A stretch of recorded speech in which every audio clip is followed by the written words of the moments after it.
In this video, I'll show you how to stop your emails from going to the spam folder. If this video helps you, please consider subscribing to the channel and giving this video a like so others can find it.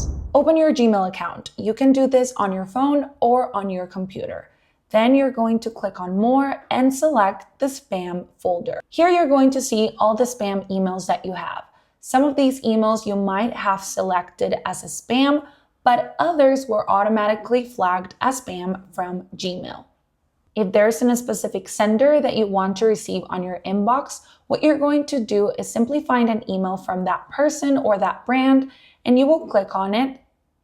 And then as you can see right here on the email, you're going to see the option to report it not as a spam. Now this email will automatically go back to your primary inbox, and any messages that you receive moving forward will also go into your inbox and not into spam.